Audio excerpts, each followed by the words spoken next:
sociales dándonos as grazas por reivindicar muitísimo os dereitos das mulleres.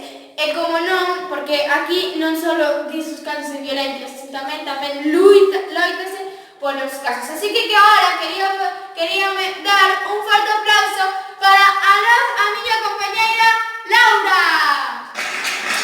Moitas grazas. Grazas.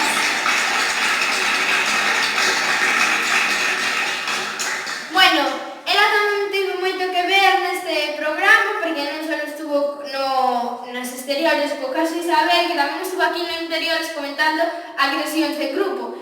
Ela tuvo moito que ver neste programa porque fixo un marcado de audiencia moi alto cos agresións en grupo. Así que quería darlle moitas grazas e que non vos preocupedes porque haberá unha terceira temporada de casos de violencia de xénero, así que hasta a próxima temporada e que pasedes unhas boas vacacións de Semana Santa. ¡Ata logo!